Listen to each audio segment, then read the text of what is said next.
¿Cómo están? Muy buenas tardes. Espero se encuentren muy bien. Espero hayan tenido una mañana agradable y espero que el resto de la tarde y la semana lo sea también.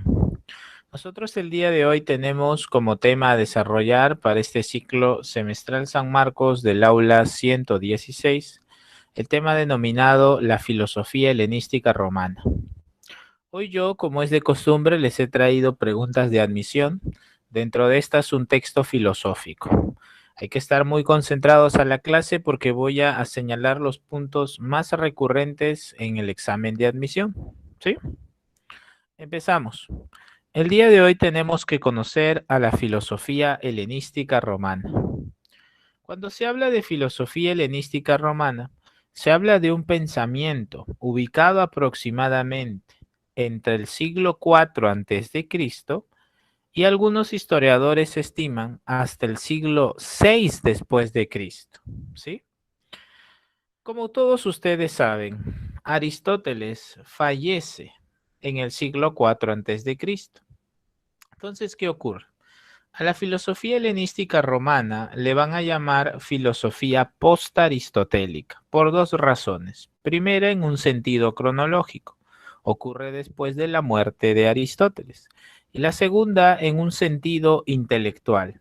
¿Por qué, profesor? Bueno, todos ustedes saben que el famoso Aristóteles fue el maestro de Alejandro Magno. ¿Sí? Muy bien. ¿Cómo define Aristóteles al ser humano? Bueno, Aristóteles lo define de dos maneras, animal racional y animal político. Animal racional porque gracias a la razón puede frenar sus instintos. Se le conoce como animal político porque su razón se desarrolla en comunidad, en sociedad, en la polis. ¿Sí? Muy bien. Según Aristóteles en su obra La Política, afuera de la polis solamente hay bestias o dioses. Alejandro Magno no estaba de acuerdo con esta definición aristotélica.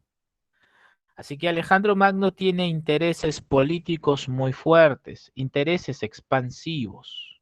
Ya. En ese sentido, vamos nosotros a conocer que el pensamiento aristotélico empieza a ¿qué?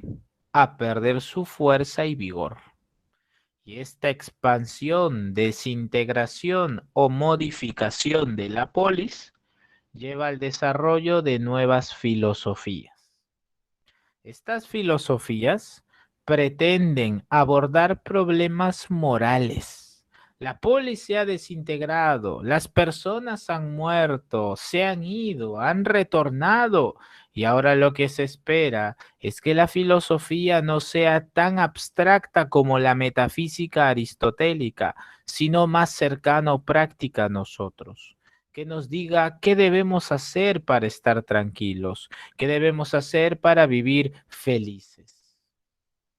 Entonces, la filosofía helenística romana se presenta en un contexto post-aristotélico y con la tendencia a tratar de resolver los problemas morales. ¿Sí? Ustedes que son lo máximo, que están en el semestral, saben muy bien que la disciplina filosófica preocupada por los problemas morales es la ética. Entonces, profesor, podemos nosotros sostener que las distintas posturas, posiciones, conocimientos se pueden organizar por escuelas éticas. Así es, porque cada una de ellas, más allá de una concepción sobre el mundo, tiene una orientación hacia un objetivo superior y desarrolla, ¿qué cosa? Recomendaciones. Entonces, yo te recomiendo que el día de hoy, en este ciclo semestral, yo te recomiendo que te preocupes por dos cosas.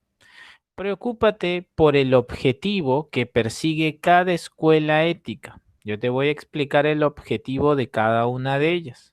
Y preocúpate en segundo lugar por el concepto que distingue a cada una de ellas. Cada una de ellas tiene un concepto característico.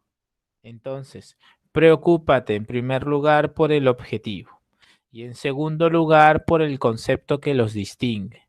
Cuando San Marcos en el 2016 me preguntó por el escepticismo con un texto de un texto de Sexto Empírico llamado Los Esbozos Pirrónicos, me presenta un texto donde observamos el objetivo del escepticismo y luego tenemos que hallar en las alternativas el concepto que los caracteriza.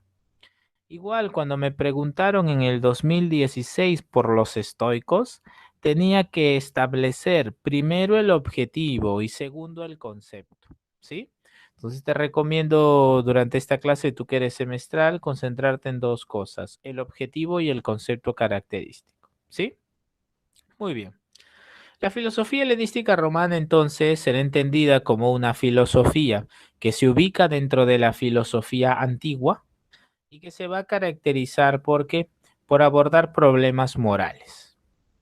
Profesor, ¿estos problemas morales tienen algo que los pueda integrar? Sí, los integra el famoso estado de bienestar, a lo que Aristóteles llamó en su tiempo felicidad. Profesor, ¿me está diciendo que las escuelas éticas tienen como objetivo alcanzar a la felicidad? Sí. Si nosotros pensamos en las escuelas éticas como un conjunto, podríamos concluir que el objetivo de todas es alcanzar la felicidad, alcanzar un estado de bienestar. Pero profesor, sus propuestas son distintas, claro. Es aquí donde los objetivos a nivel de cada escuela tienen sus diferencias. Empezamos. Primera escuela, el cinismo. Ocurre que el famoso Sócrates de Atenas tuvo un discípulo llamado Antístenes. Este Antístenes se reunía con muchos filósofos, pensadores, en la famosa plaza del perro ágil. Perro en griego hace referencia al cínico. Por eso a los cínicos les llamaban perrunos. Uno de los representantes más importantes del cinismo fue Diógenes de Sinope. ¿Sí? Muy bien, vamos a lo concreto. ¿Cuál es el objetivo del cinismo? El cinismo tiene como objetivo el desarrollar una auténtica naturaleza. Por eso aquí en la diapositiva tú pues encuentras, propone la búsqueda de una auténtica naturaleza. Ellos pensaban que para ser felices tú debías alcanzar la auténtica naturaleza. Profesor, si ese es su objetivo, ¿cuál es el concepto que los distingue de otras escuelas? El concepto es la autarquía. Profesor, pero muchas otras escuelas pueden emplear ese término, sí, pero esta se especializa en él. ¿Cómo así, profesor? Mira, Diógenes de Sinope pensaba que los seres humanos, para ser realmente autosuficientes, debían vivir más allá de las exterioridades, más allá de las riquezas, más allá de las fortunas y con ello despreciar a las convenciones sociales y los placeres. Profesor, ¿y por qué haría eso? Bueno, porque los cínicos se caracterizan por llevar al extremo la doctrina socrática. ¿Cuál doctrina, profesor? Conócete a ti mismo. Ah, ya, lo voy entendiendo. Entonces, el objetivo de todas las escuelas es alcanzar la felicidad, pero para un cínico, la felicidad está en la auténtica naturaleza. ¿Y cuál es esta auténtica naturaleza? La de la persona auténticamente autárquica, autosuficiente. Profesor, ¿y cómo alcanzamos esta autosuficiencia? Viviendo más allá de las exterioridades, la riqueza y la fortuna, despreciando las convenciones sociales y con ello los placeres. Profesor, ¿este famoso Diógenes de Sinope realizó todo ello? Pues sí. Allá por el siglo IV antes de Cristo se volvió muy famoso. Tan famoso que según relata el famoso historiador antiguo Diógenes Laercio en su obra denominada Obra y vida de filósofos ilustres, nos dice que Alejandro Magno lo va a visitar. Lo va a visitar. Y lo va a visitar con un propósito. El propósito de hacerle una pregunta. Alejandro Magno lo encuentra a Diógenes y le dice, Diógenes, He venido a hacerte una pregunta. Diógenes, ¿tú me temes? Y Diógenes, muy astuto, le dice lo siguiente. Antes de contestarle esa pregunta, ¿me permitiría realizarle una pregunta yo? Sí, sí, sí. Adelante, Diógenes. Diógenes le pregunta, ¿usted se considera un hombre bueno o malo? Y Alejandro Magno le dice, yo me considero un hombre bueno. Y Diógenes le responde, si usted se considera un hombre bueno, ¿por qué he de temerle? Y Alejandro Magno se quedó sorprendido y se fue. ¿En qué consiste el cinismo, profesor? El cinismo, tal y como lo presenta el famoso historiador Julián Marías, se volvió en una filosofía muy popular de la época, aquella que pensaba que la verdadera felicidad se encontraba en lo mínimo posible, en un desprecio de los placeres, en una vida más allá de la suerte y la fortuna. Pero tuvo dificultades. El nivel de vida va a descender y la vinculación con la sociedad va a ser cada vez más distante.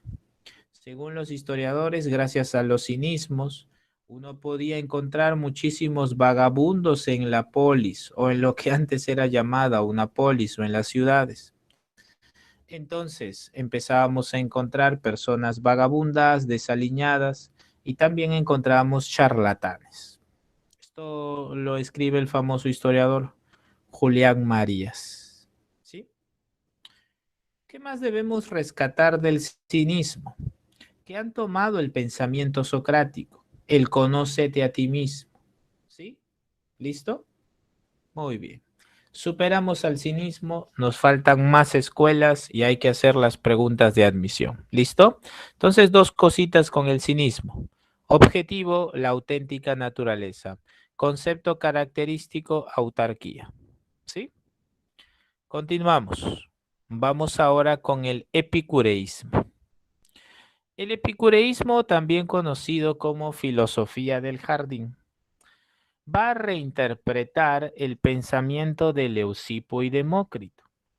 Tú bien sabes que Leucipo y Demócrito fueron los primeros materialistas. Estos decían algo viene de algo y nunca de la nada, porque si algo viene de la nada dejaría de ser una nada para convertirse en algo. ¿Te acuerdas? Muy bien. Epicuro dice que la muerte nada es para nosotros, porque se inicia con la sensación y se acaba en ella. Epicuro de Samos piensa que el objetivo del ser humano es alcanzar ¿qué cosa? La liberación ¿de qué? Del dolor al cuerpo y la perturbación del alma. Ese es el objetivo. De tal manera que el concepto característico es el de la ataraxia, el estado de tranquilidad. Para ello, Epicuro propone algo. ¿Qué propone? Pues acercarnos a los placeres. Sin embargo, Epicuro es astuto y dice, el verdadero filósofo sabe distinguir entre los verdaderos placeres de los falsos. Y Epicuro en su famosa obra, La Carta a Meneceo, dice, hay placeres que son naturales y necesarios, como lo son el comer, el beber y el reposar. Hay placeres que son naturales, pero no necesarios, donde tú comes bien, bebes un licor fino y vistes rebuscadamente. Y hay placeres que son no naturales y no necesarios, como el deseo de poder, de gloria, de riqueza. Existen dos estados en el epicureísmo. La aponía, que es cuando ya no hay dolor, y la ataraxia, cuando alcanzas la tranquilidad del alma. Según Epicuro de Samos, los placeres permanentes son los más valiosos y estos no son corporales, son espirituales, es decir, morales, es decir, también intelectuales. En la carta a Meneceo, el famoso Epicuro de Samos señala que si uno sigue las orientaciones epicureístas, podrá desarrollar el tetrafármaco. ¿Cómo que el tetrafármaco? Sí, los cuatro remedios. El remedio, por ejemplo, al miedo a los dioses, el miedo a la muerte, el miedo a fracasar haciendo lo correcto o el dejarse llevar por ideas catastróficas. ¿sí? El tetrafármaco. Profesor, ¿y de Epicuro de Samos hay algo que podemos rescatar? Sí, hay algo más que tengo que compartirte y señalarte. Mira, si tú revisas el prospecto de admisión de San Marcos, seguramente lo has hecho ya porque estás en semestral, eh, vas a notar que en el área de lógica hay algo llamado las paradojas. Las paradojas se definen como ideas lógicamente contradictorias, pero que en el proceso permiten importantes reflexiones. Existen paradojas muy importantes y muy conocidas como la paradoja de Protágoras, las paradojas en las matemáticas como la de Bertrand Russell, la del hotel con habitaciones infinitas, y en términos históricos y contextualizados, ya que estamos en esta clase, existe la paradoja de Epicuro. Epicuro es materialista en un sentido ontológico, ¿sí? Entonces, Epicuro tiene una famosa paradoja, que bueno, se la han atribuido a él, se le atribuyó el famoso Lactancio en una obra llamada De Ira Dei. Según Epicuro de Samos, la existencia de un ente sobrenatural, supremo y perfecto puede ser considerada absurda. Dice Epicuro, ¿es que Dios quiere prevenir el mal, pero no es capaz? Entonces no es omnipotente. ¿Es capaz pero no desea hacerlo? Bueno, entonces es malévolo. ¿Es capaz y desea hacerlo? Uy, ¿de dónde surge entonces el mal? Es que no es capaz ni desea hacerlo, entonces ¿por qué llamarlo Dios? En la gráfica del lado derecho ustedes lo tienen en un sistema que te brinda respuestas de sí o no. ¿Sí? ¿Listo? Muy bien. Tienes entonces al pensamiento de Epicuro. Profesor, ¿Epicuro ha venido en el examen de admisión? No, no ha venido. Los únicos que han venido en el examen de admisión de escuelas éticas son los estoicos y los escépticos. Profesor, pero en preguntas antiguas, antes de las preguntas de ECO, bueno, antes de las preguntas de ECO sí pueden presentarse, pero se pueden presentar como qué, como enunciados para relacionar. Cuando lleguemos a la clase de ética y veamos las preguntas de admisión, ahí lo vas a notar. Son preguntas para relacionar, pero ya no solo involucran a los helenísticos romanos, también involucran a los modernos y a otros. ¿Sí? Muy bien. Cierro con esto. Mientras que el epicureísmo se preocupa por distinguir los verdaderos placeres de los falsos placeres, en el hedonismo vas a tener un acceso ilimitado a los placeres, no sabiendo diferenciar entre los buenos y los malos, ¿sí? En el hedonismo. En el epicureísmo no. Continuamos. Los estoicos. Cuando ustedes leyeron la diapositiva de los cínicos, y seguramente la han ido revisando porque son responsables, estas diapositivas están desde el sábado, yo las subo los sábados, han tenido varios días para poder ahí leerlas, escucharlas. Seguro que No, oye. Anda Uy, hay tú, alguien que está con el micro activo. Uy, ay, ay. A ver, a su compañero, por favor, apague el micro. ¿Me confirman, por favor? Ahora voy a revisar. ¿Ya está apagado? ¿Me confirman, Sí, por profe, ya favor? está. Ya está. Por favor, tenga cuidado con el micro, por favor. A ver, ya creo que la semana pasada nos pasó algo parecido, creo. No sé si fue este salón, fue con un estudiante. Bueno, a ver. Los estoicos. A ver, vamos, mira.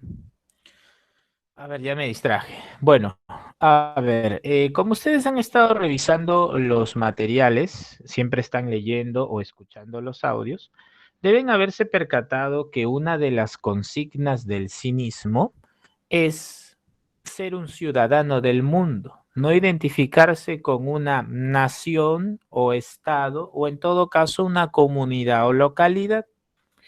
Para un epicureísta hay una consigna, la cual es vivir oculto, preocuparte por tus necesidades, por tus placeres y organizarlos saludablemente.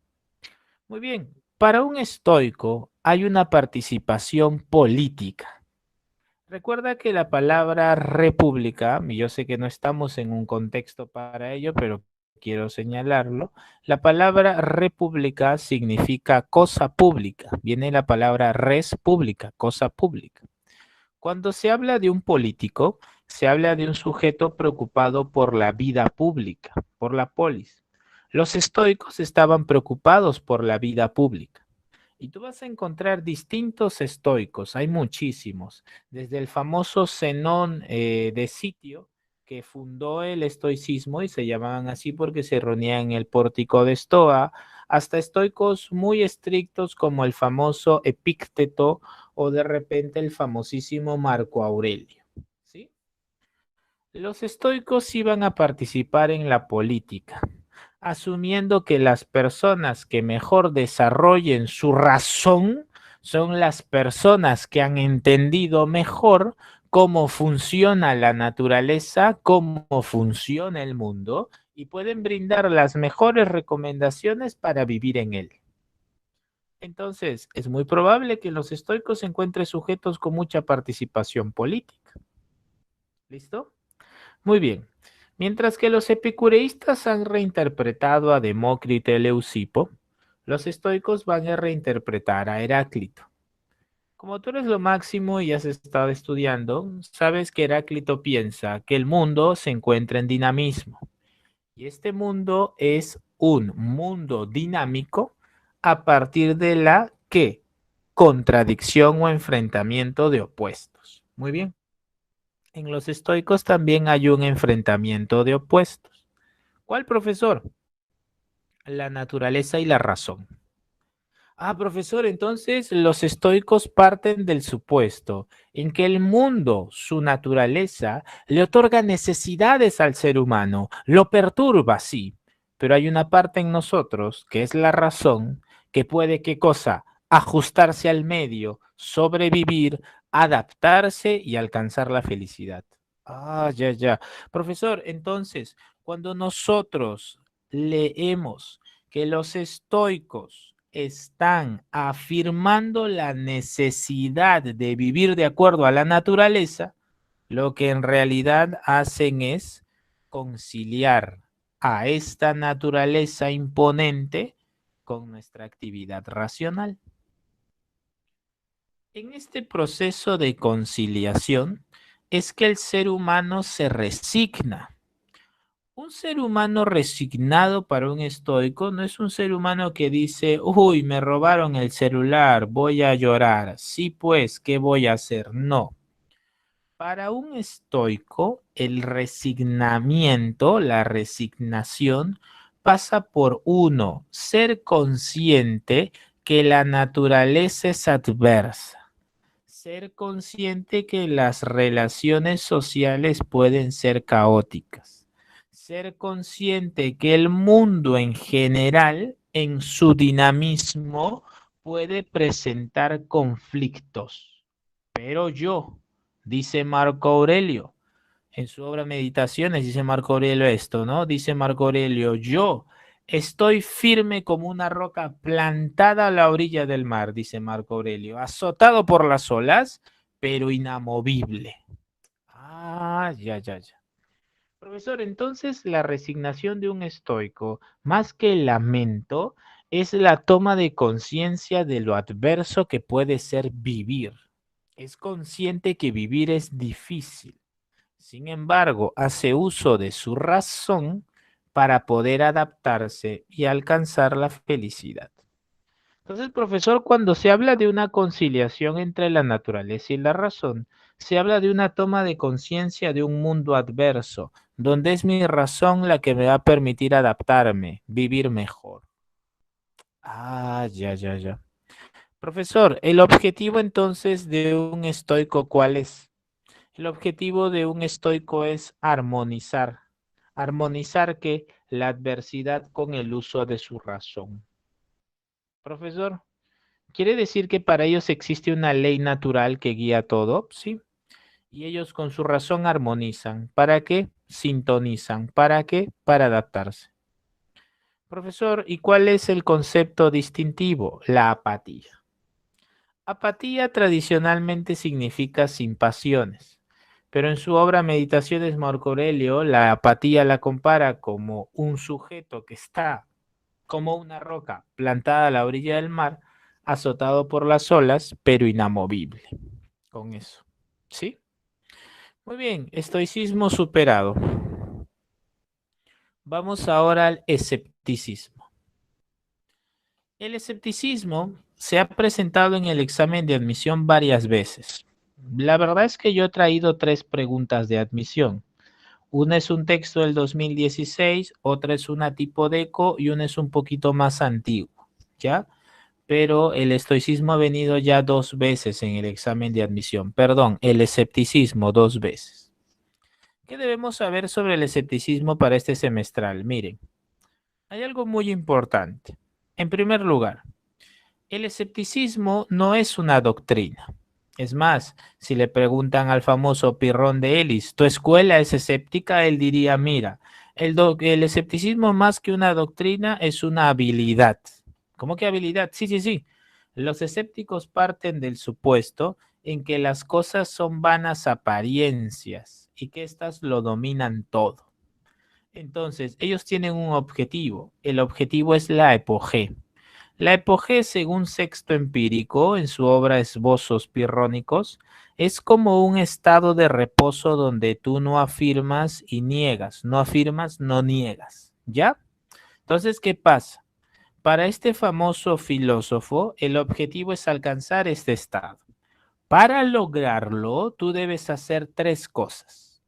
Primero, tienes que dudar, dudar. ¿Cómo que dudar, profesor? Sí, mira, en la siguiente diapositiva hay una referencia histórica que va a desarrollar un concepto muy bonito llamado el concepto de pluralidad. Para un escéptico existen pluralidad de opiniones, muchísimas maneras para afirmar o negar cosas. Entonces, el escéptico, ¿qué dice? Yo quiero evitarme esta angustia de saber qué es verdadero, qué es falso, para vivir tranquilamente. Entonces, si yo soy un escéptico y deseo alcanzar el estado de reposo donde no afirmo y no niego, yo voy a hacer tres cosas. Primero, voy a dudar. Todos ustedes saben que la duda nos lleva a la incertidumbre y allí radica el valor de la filosofía, tal y como lo dice el famoso Bertrand Russell y vino en un texto del 2015 de San Marcos, ¿ya? La duda. En segundo lugar, tú lo que vas a hacer es aplicar la equipolencia. Profesor, ¿qué es esto de equipolencia? Bueno, tú eres lo máximo, estás en semestral, prefijo equi igualdad, polos opuestos. Ah, significa que cuando vienen hacia mí propuestas opuestas o distintas, yo les doy el mismo valor. ¿Para qué? Para dudar sobre ellas. ¿Y qué logro con esto? Mantenerme al margen y por lo tanto desarrollar cierta indiferencia. Profesor, entonces un escéptico, como bien está aquí en la diapositiva, sostiene que el estado de bienestar que ellos entienden como epogé se va a alcanzar al margen de la verdad y los valores, por supuesto. Duda, equipolencia, epogé. Profesor, ¿por qué en esta diapositiva se presenta en color azul? Lo siguiente, dice postura también nociológica. Tú eres semestral y sabes muy bien que la nociología es la disciplina filosófica que investiga acerca del conocimiento. Como la duda es la base de la tranquilidad y es el primer nivel que supone que las cosas son vanas apariencias, pues nosotros podemos inferir que si un ser humano señala que las cosas son vanas apariencias, es porque el conocimiento permanente no es posible. Si el conocimiento permanente no es posible, entonces yo estoy revelando también una postura nociológica. ¿Sí? Muy bien. Entonces, ¿qué vas a hacer tú? Primero, escéptico, duda. Segundo, equipolencia. Tercero, suspende el juicio. Y cuarto, epoge. ¿Sí? Muy bien. Listo. Aquí en este cuadrito que seguramente tú has leído, vas a encontrar aquello que te acabo de mencionar, que vendría a ser esta pluralidad de opiniones. El estoico es consciente, perdón, el escéptico es consciente que existen demasiadas posturas sobre una cuestión y se pierden las confianzas en cada una de ellas. ¿Listo? Muy bien. Vamos, que no nos gane el tiempo. El neoplatonismo.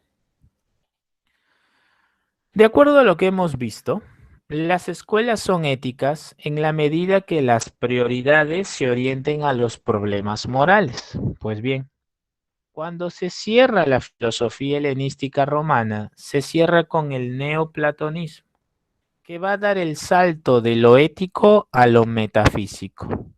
Profesor, y este salto de lo ético a lo metafísico, este cambio cualitativo, ¿qué consecuencias tiene? Pues bien, ahora las vas a ver. Según el famoso Plotino, existe un ente inmaterial, supremo y perfecto, del cual la naturaleza emana. Según el platonismo, según Platón, existe en el mundo de las ideas un ente denominado el genio de Miurgo, pero Platón no orientaba reflexión hacia él de manera tan determinante como sí lo hace el neoplatonismo, al pensar que este ente es uno, es unidad, puede integrar. Y como para el pensamiento antiguo algo viene de algo y nunca de la nada, pues el uno no puede crear, del uno emanan las cosas. Este retorno a lo metafísico tiene como consecuencia conductas consideradas como morales o inmorales. Por ejemplo, un neoplatónico piensa que el cuerpo es un obstáculo para vivir, así que lo corporal es inferior y lo racional o espiritual es superior. Estas tendencias metafísicas llevan a pensar a los seres humanos seguidores de esta postura que es mejor un encuentro extásico con el uno a una reflexión consensuada y mesurada. Entonces, profesor, estamos ingresando ya al campo de lo místico, ¿verdad? De lo cuasi religioso. Sí, eso es cierto. Profesor, ¿y qué consecuencias tiene esto? Bueno, recuerden ustedes que el famoso San Agustín de Hipona fue un lector de Platón, pero conoció a Platón gracias a las lecturas neoplatónicas. Ah, claro. Tiene razón, profesor, ya me acordé. Entonces, lo que hace Plotino, como bien se encuentra en tu diapositiva, es privilegiar el problema, vamos a llamarle así religioso, acerca de la existencia de un ente trascendental llamado el Uno. ¿Sí? Muy bien. Entonces tenemos nosotros aquí a las escuelas helenísticas romanas. Profesor, y en este cuadrito que se encuentra al final, ¿hay algún dato que nos puede importar? Sí. Lo que no deben olvidar es que la filosofía obedece a un contexto sociocultural, que los grandes problemas filosóficos obedecen a condiciones socioculturales muy específicas. Por ejemplo, la filosofía antigua de Tales de Mileto no hubiese sido posible sin que Mileto no tuviese apertura sociocultural y comercial. Recuerden que Tales viajaba, llevó la geometría de Egipto hacia Grecia. Recuerden ustedes que Sócrates, al tener en contacto con las personas y al observar los problemas que vivía su sociedad, propone una ética. Profesor, ¿por qué nos dice eso? Porque cuando en la filosofía medieval se propone la existencia de Dios, se da un cambio cualitativo radical. ¿Donde qué? Donde las cosas parten de la nada. ¿Cómo es eso, profesor? Sí, el neoplatónico te va a dar un gran mensaje, porque el neoplatónico te dice la filosofía antigua que parte de algo se acaba aquí porque los medievales, cristianos, religiosos, teólogos y filósofos parten de la nada al señalar que Dios ha creado al mundo de la nada. Eso de pensar que Dios ha creado al mundo de la nada para los antiguos es imposible. Algo siempre viene de algo y nunca de la nada, porque si algo viniera de la nada dejaría de ser una nada para convertirse en algo. Eso no debes olvidar. Profesor, ¿por qué tanto hincapié en ello? Porque esto ha venido en el examen de admisión y lo vamos a ver en filosofía más adelante cuando hagamos ontología. Fue pregunta de admisión. Si no me equivoco, fue del 2019, ¿sí? Me presentaron el caso donde, de acuerdo a la filosofía antigua, el mundo siempre existió, siempre estuvo allí. Sin embargo, para el pensamiento medieval esto cambia al introducir un origen del universo y del mundo. Y te preguntan esto, ¿no se puede inferir entonces que para el pensamiento medieval me parece que la clave fue el mundo tiene un inicio y tiene un final? ¿Sí? Sí ha venido en el examen de admisión. Muy bien. 2:42 me dijeron que este ciclo era más práctico que teórico. He tenido que ir muy rápido. Vamos a resolver primero la guía y luego resolvemos las preguntas de admisión. Nos vamos por favor a la guía. A ver. Ya está, aquí está. Vamos, primera pregunta. Pregunta número 1. Consideró que la felicidad se alcanza mediante el rechazo a toda convención humana. ¿Cuál sería la clave de la número 1? Los leo por el chat. Muy bien, Katy, excelente. La clave de la número 1 sería casa. El famoso Diógenes de Sinope. Pregunta número 2. Los filósofos estoicos predicaron que la felicidad se alcanza con... La clave de la número 2. Muy bien, Katy, de nuevo. Excelente, Megan. La clave sería casa. La resignación ante el orden natural. Pregunta número 3. La filosofía helenística romana tuvo como tema central, creo que todos estamos de acuerdo con Megan nuevamente, así es, estamos de acuerdo con Ñol, con Leslie, con Ruth, con Dania, que la clave de la 3 debe ser beso, la búsqueda de la felicidad. Pregunta número 4. Los escépticos del periodo helenístico consideraban que la felicidad se alcanzaba a través de... Bueno, a través de, sí es correcto, a través de la suspensión del juicio. Eso es correcto. 4, beso. Pregunta número 5. Sigamos el ejemplo de los animales. Ellos no tienen moral ni religión. De ese modo son felices. La sentencia anterior sería postulada por... Bueno, este retorno a la animalidad es propio del famoso Diógenes de Sinope. Muy bien, Hans, excelente. Dania, perdón. Muy bien, Katy. 5 avión. Pregunta número 6.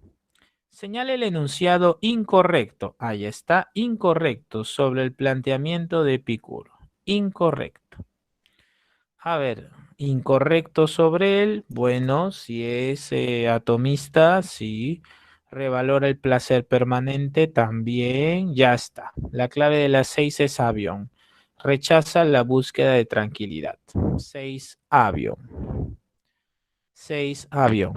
Pregunta número 7. Dice, acuérdate de que no es el que te insulta o el que te golpea quien te ultraja, sino la opinión que tienes de ellos, que te hace verlos como gente que te ultraja. No te dejes dominar por la imaginación. Aquí está el detalle. No te dejes dominar por la imaginación. Si aguardas y te contienes, serás más fácilmente dueño de ti mismo. Bueno, esto es muy propio de quién, de los estoicos. Clave de las 7, dedo. Esto es estoico. Es más, esto es de Epicteto. 7, dedo. Pregunta 8. Para Epicuro, buscar con moderación es necesario para lograr la felicidad. Bueno, la 8 sería dedo. Buscar el placer. Muy bien, Hans. Excelente, Megan. 8, dedo. Pregunta número 9. Lee atentamente el siguiente texto. A menudo se suele confundir la doctrina epicúrea con un libertinaje desenfrenado, hedonismo, cuyo fin es la búsqueda continua de placeres sensuales inmoderados. Lejos de tal pretensión, el epicureísmo basa la felicidad en la búsqueda continua de placeres duraderos, como la amistad. Identifica la alternativa que expresa la deducción correcta del referido argumento. A ver, ¿el epicureísmo no plantea una distinción de los placeres? No, sí lo hace. La amistad es una expresión típica del hedonismo, eso es falso. No todos los placeres son buenos, eso es correcto, pues la clave es casa. No todos los placeres son buenos. Hay placeres naturales y necesarios. Hay placeres naturales y no necesarios. Hay placeres no naturales y no necesarios. Pregunta 10. Señale cuál de los siguientes enunciados no corresponde al epicureísmo. Ok, no corresponde. O sea, tengo que marcar el incorrecto. A ver, la felicidad se vincula con la armonía entre cuerpo y mente. Eso es cierto, aponía y ataraxia. B, la búsqueda de la sabiduría representa un placer superior. Eso es correcto. Debemos evitar el dolor para alcanzar el modo de vida óptimo. Eso es cierto. Debemos valorar de manera semejante. Ah, no, hay que diferenciarlo. Las distintas formas de placer. Clave de la 10 dedo. Muy bien, 10 dedo. Hemos terminado con las 10 preguntas de la guía. Preguntas muy fáciles. Ahora vamos con lo bueno. ¿Sí? Llegó el momento de la verdad. Por favor, me confirmas por el chat si estamos listos para las preguntas de admisión. ¿Estamos preparados? ¿Me lo confirmas? Listo. Muy bien. Presento primero el texto filosófico. Primero vamos a trabajar con el texto filosófico. Voy a brindar 2 minutos para la lectura del texto. Es un texto muy corto. Sí, es un texto corto. Así que voy a brindar 2 minutos para la lectura. Después de los 2 minutos, presento las dos preguntas. ¿Listo? Muy bien. Vamos entonces. A ver, diseño, pantalla completa, listo. Son exactamente 2:49, 2:51. Presento las preguntas. Vamos.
Muy bien.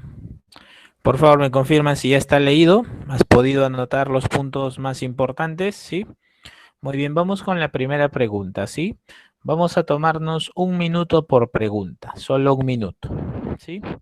Porque ya leíste el texto, entonces 1 minuto por pregunta es suficiente.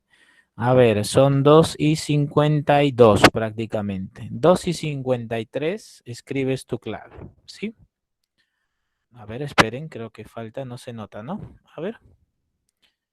Uy, ay, ay. A ver, me van a disculpar, pero son cosas que exceden a mis dominios. Listo. Muy bien. 2:53, leo tu clave. Vamos.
Listo, se cumplió el tiempo. ¿Cuál sería la clave?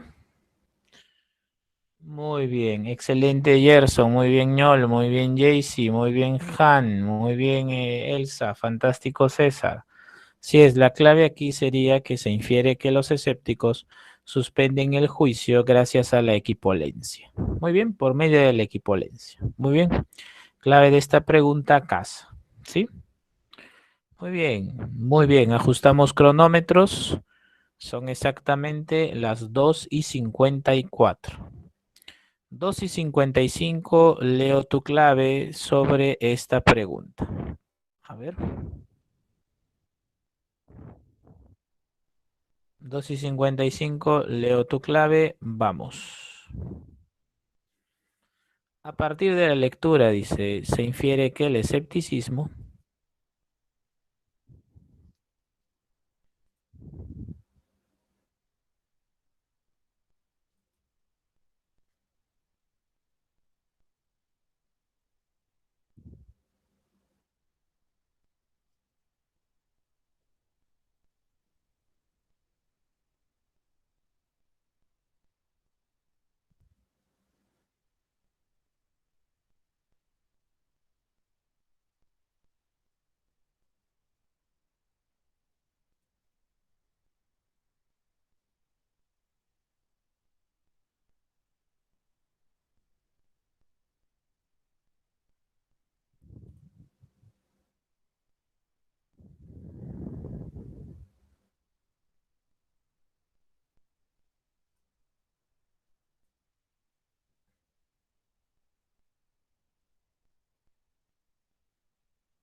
Muy bien, brindamos la clave de esta pregunta.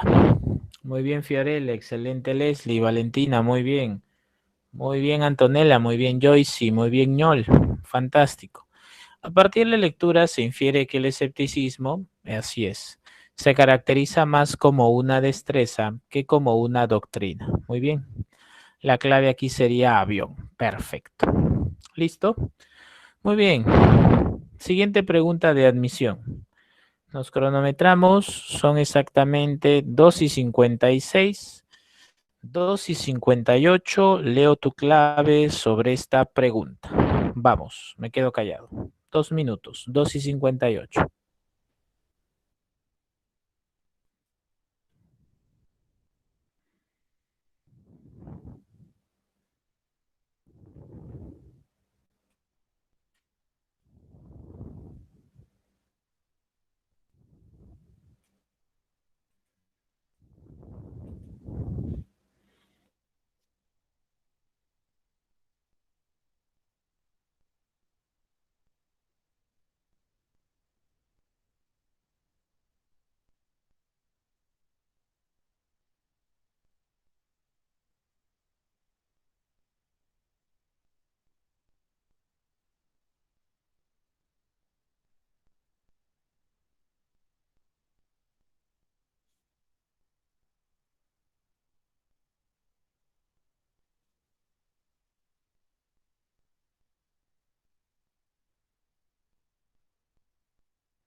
Muy bien, son las 2:58 y empiezo a leer sus claves. La pregunta, muy bien, Ñol, excelente Hans, muy bien María, Antonella, César, fantástico. Él dice, los filósofos estoicos consideraron tres aspectos, ¿verdad? Y en el campo ético nos dicen que la libertad consistía en aceptar nuestro destino y que la finalidad era conseguir la vida feliz del sabio. Muy bien, claro, conciliar la naturaleza y la razón. La clave es casa. Muy bien. 2016, clave casa. Excelente. Si han respondido bien, significa que han aprendido. Nos despedimos con la siguiente pregunta. 2015-2. Vamos a eliminar esto. A ver, listo. 2015-2 a las 3 en punto de la tarde. Leo tu clave. Vamos.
Muy bien, son las 3 en punto. Listo. Nos dice, el escepticismo sostiene la tesis según la cual nada puede ser conocido de forma segura y confiable. Recomendando por ello, creo que todos estamos seguros aquí, que lo correcto sería la actitud prudente de renunciar a casi todo juicio. Excelente.